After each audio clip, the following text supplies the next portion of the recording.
नमस्कार दोस्तों, एक बार फिर से स्वागत है आप सभी का आपके अपने चैनल टारगेट एट 1 पे। मैं हूं अमृता और आज हम बात करने वाले हैं टीचिंग एग्जाम से रिलेटेड प्रैक्टिस सेट के बारे में। यहाँ पे हम जितने भी क्वेश्चन सॉल्व करेंगे वो सभी आपके UP TET, C TET, super TET, DSSB, KVS, BEd या फिर DLED के लिए इक्वली इंपॉर्टेंट है। तो चलिए बढ़ चलते हैं पहले प्रश्न की तरफ। पहला क्वेश्चन है आपका, कक्षा में प्रभावी शिक्षण को बढ़ाने के लिए निम्नलिखित में से कौन सा सबसे उपयुक्त उपाय है। गाइस, एज अ टीचर जब आप क्लास में जाते हैं तो कई सारे ऐसे बच्चे होते हैं जो आपको कोई भी रिएक्शन नहीं देते, न्यूट्रल बिल्कुल। तो ऐसी क्लास में जहाँ पर बच्चे बिल्कुल न्यूट्रल होते हैं और अटेंटिव नहीं होते हैं क्लास में, तो क्लास को अगर आप और ज़्यादा इफेक्टिव बनाना चाहते हैं तो कौन से उपाय आप अपनाएंगे। ऑप्शन नंबर 1 है आपका पुरस्कार एवं दंड। ऑप्शन नंबर बी है आपका विषय वस्तु को छात्रों के वास्तविक जीवन से जोड़ना। ऑप्शन नंबर सी है आपका विषय की पुनरावृत्तियां। और ऑप्शन नंबर 4 है आपका बार बार अभ्यास करना। तो जो करेक्ट आंसर है आपका वो है विषय वस्तु को छात्रों के वास्तविक जीवन से जोड़ना।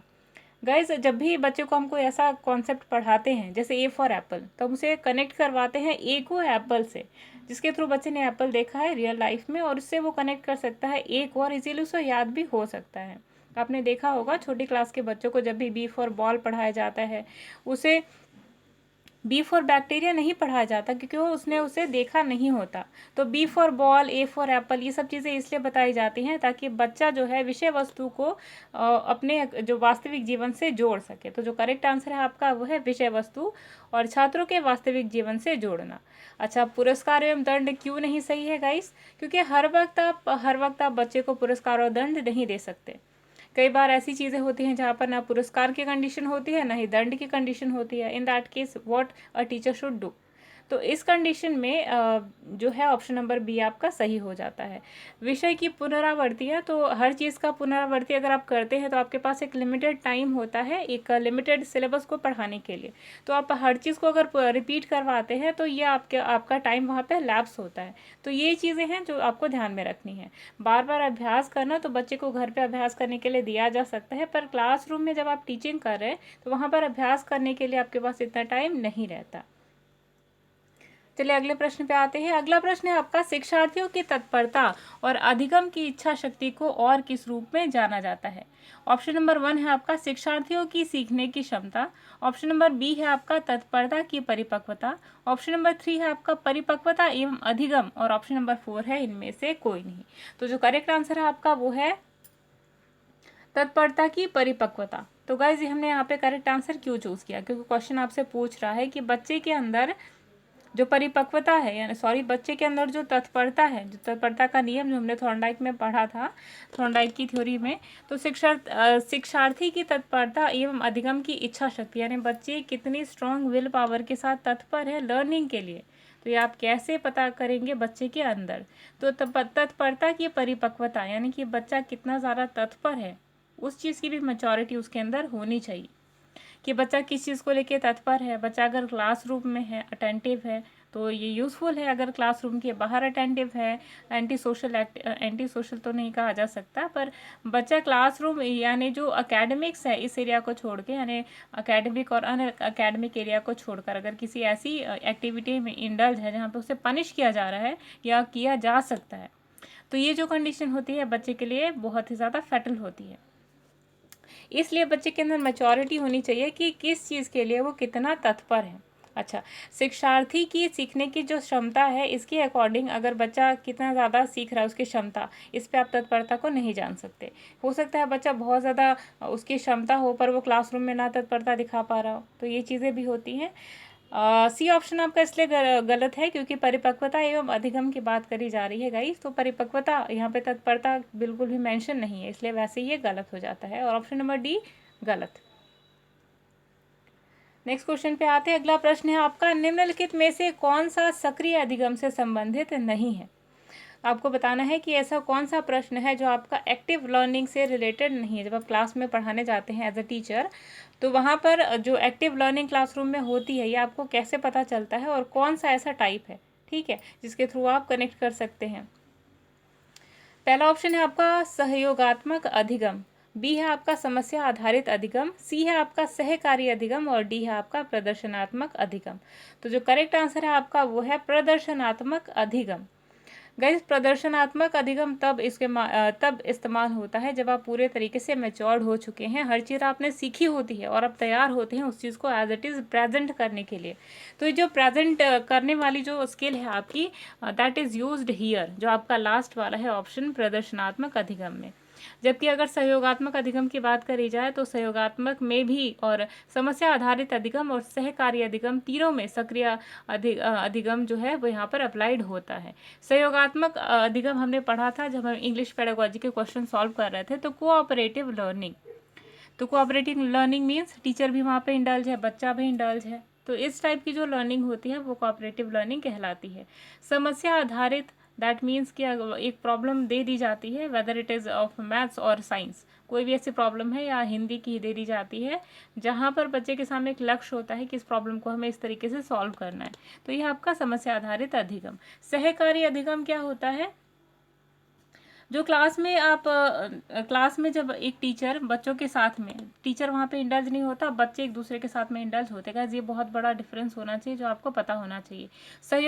सहयोगात्मक में आपको एक फैसिलिटेटर की ज़रूरत होती है, पर सहकारी में जो चिल्ड्रंस होते हैं यानी जो आपके स्टूडेंट्स होते हैं वो खुद ही सारा काम परफॉर्म करते हैं। तो बहुत बड़ा सा डिफरेंस है जो आपको पता होना चाहिए। अगला प्रश्न है आपका, अधिगम सफल हो सकता है, यानी कि आपने जो क्लास में लर्निंग कराई है वो लर्निंग आपकी इफेक्टिव हो सकती है कैसे? ऑप्शन नंबर 1 है आपका, शिक्षक विभिन्न प्रकार की अधिगम शैलियों का प्रयोग करता है या करते हैं। ऑप्शन नंबर बी है आपका, शिक्षक वास्तविक विश्व से उदाहरणों का प्रयोग करते हैं और छात्रों के साथ साझा करते हैं। ऑप्शन नंबर सी है आपका, शिक्षक विभिन्न प्रकार की शिक्षण सहायता का प्रयोग करता है। ऑप्शन नंबर डी है, शिक्षक रटन विद्या को बढ़ावा देता है। तो यहाँ पे जो करेक्ट आंसर है गाइज, हमने हमेशा लर्निंग के बारे में एक चीज़ कही है, और आपको भी जो भी ये लोग वीडियो जो भी फ्रेंड्स ऐसे हैं जो ये वीडियो देख रहे हैं, तो उन्हें पता होना चाहिए कि जब भी लर्निंग की बात आती है तो आपको एक चीज़ ध्यान रखनी है कि learning should be that kind जहाँ पे बच्चा रियल लाइफ चीज़ों से उस लर्निंग को कनेक्ट करा सके। सबसे ज़्यादा ऑथेंटिक आंसर यही होता है। तो अगर 4 ऑप्शन दिए हैं और कहीं पे भी आपकी रियल लाइफ लर्निंग की बात करी जा रही है कि रियल लाइफ लर्निंग से आपका लिंक करवा रहे हैं आपकी लर्निंग को, तो वो आपका बेस्ट और एक्यूरेट आंसर होता है। तो जो करेक्ट आंसर है आपका वो है ऑप्शन नंबर बी, शिक्षक वास्तविक विश्व से उदाहरणों का प्रयोग करते हैं और छात्रों के साथ साझा करते हैं। अच्छा, पहला ऑप्शन क्यों गलत है?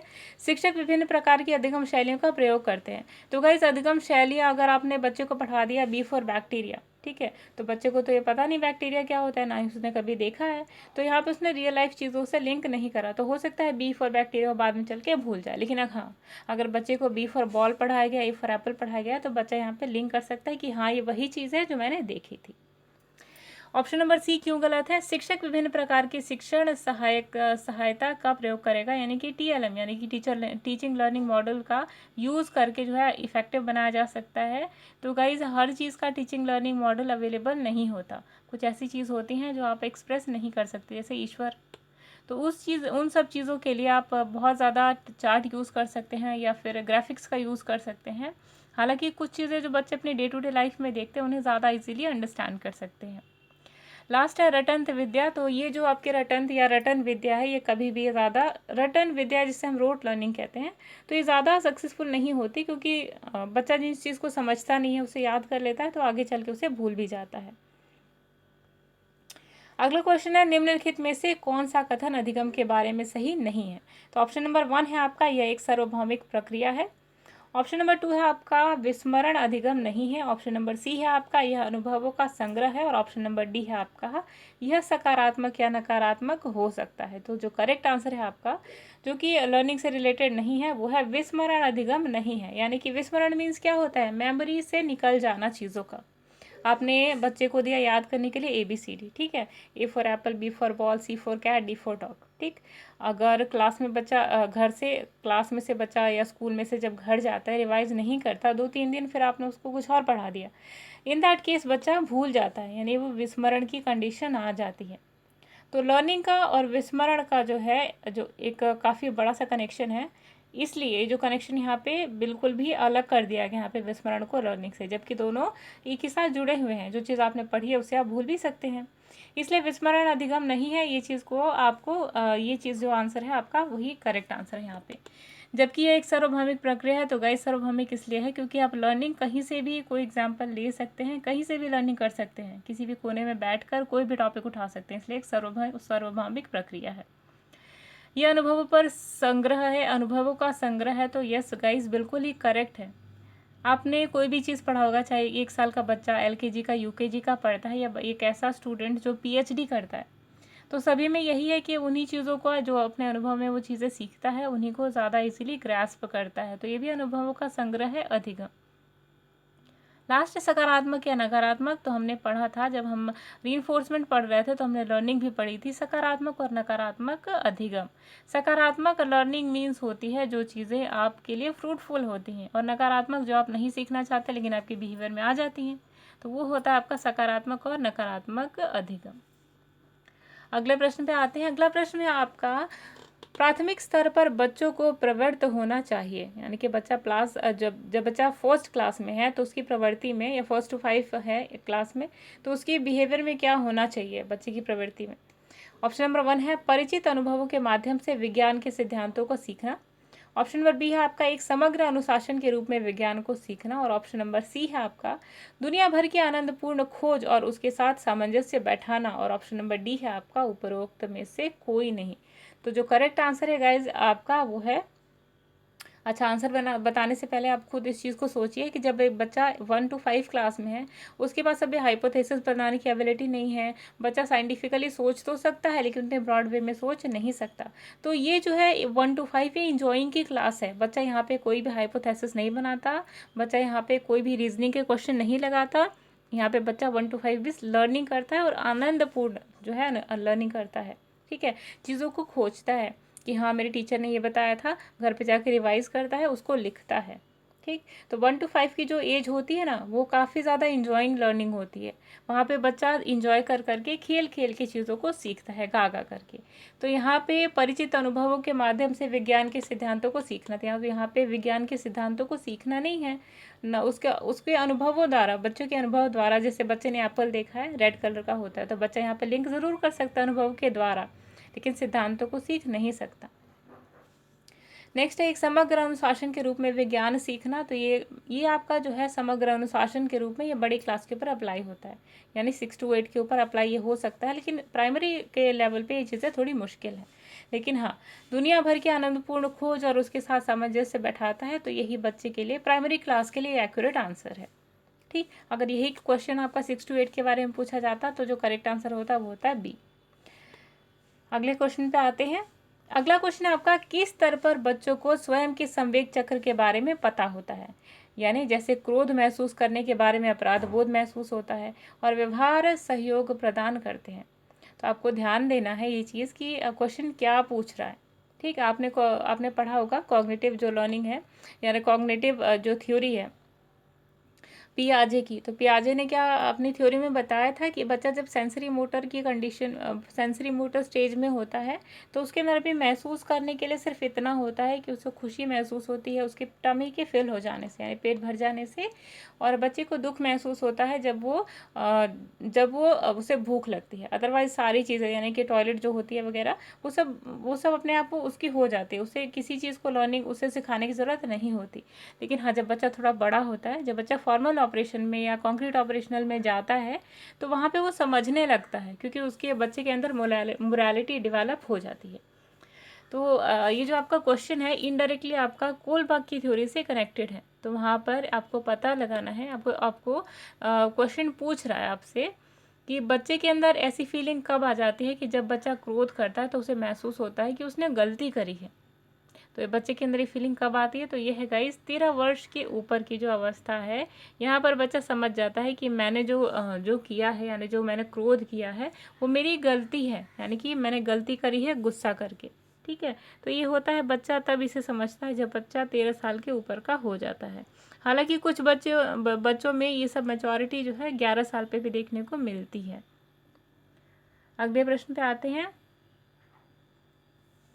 अगला प्रश्न है आपको कूट मिलान करना है। तो मूल्यांकन करना, योजना दूसरा है, योजना तीसरा है अनुवीक्षण, और जो आपके कूट है वो है रणनीतियों का उपयुक्त चयन, बी है किसी कार्य के अंतिम उत्पाद का मूल्यांकन करना, और सी है समझ और कार्य के बारे में जागरूकता करना या जागरूकता। तो यहाँ पे जो करेक्ट मैच है आपका वो है गाइस, जब भी आपके सामने कूट आए तो आप उन चीज़ों को पहले मैच करिए जिन्हें आप जानते हैं, जिनके बारे में आपको नॉलेज कम है या फिर आप नहीं जानते बिल्कुल भी, उन्हें छोड़ देना चाहिए। ठीक, तो सबसे पहले देखिए योजना, यानी कि जब आप कोई प्लानिंग बनाते हैं तो उसके पहले आप छोटे छोटे स्टेप्स लेते हैं ना, तो आप रणनीति चुनते हैं कि हाँ ये चीज़ है, मैं इस तरीके से प्लान करूँगा, तो रणनीति ये अपनाऊँगा तो ही मेरी जो योजना है इस वे में चलेगी। तो जो आपका सेकंड है उसका सबसे एक्यूरेट जो है कोट है वो है सेकंड का फर्स्ट। अब यहाँ पे देखिए आप, यहाँ पर सेकंड का फर्स्ट कौन सा है, तो ये है गाइस बी। तो यहाँ पे जो करेक्ट आंसर है आपका वो बी होता है। अच्छा, अनुवीक्षण मीन्स होता है किसी समझे हुए कार्य के बारे में जागरूकता। आपने वो चीज़ सीख ली है, ठीक है, अब आप उसके नेक्स्ट लेवल पे गए हैं, आपने एक चीज़ यहाँ पे लर्न करी, अब आप क्या कर रहे हैं, उसको एनालाइज कर रहे हैं, ठीक, और उसके बाद उसके बारे में जागरूकता फैला रहे हैं, आपको पता है आप दूसरों को चीज़ें ट्रांसफ़र कर रहे हैं। मूल्यांकन करना मीन्स होता है किसी भी कार्य के अंतिम, जब आप कोई काम कर लेते हैं तो उसके लास्ट में जो चेक करते हैं कि उसका जो ऑब्जेक्टिव था वो पूरा हुआ या नहीं। तो बेसिकली मूल्यांकन is what, to fulfil the objectives is called evaluation. तो इवैल्यूएशन एक टर्म है जहाँ पर आप ऑब्जेक्टिव को अपने देखते हैं कि वो ऑब्जेक्टिव आपका पूरा हुआ है या नहीं। अगले प्रश्न पे आते हैं, जब आप कुछ करते हैं तो वह आपको आनंद देता है और यह आपको आंतरिक संतुष्टि प्रदान करता है। इस प्रकार के व्यवहार का कारण क्या हो सकता है? तो ऑप्शन नंबर 1 है आपका आंतरिक प्रेरण, बी है आपका बाहरी प्रेरण, सी है आपका पुरस्कार और डी है आपका संतुष्टि।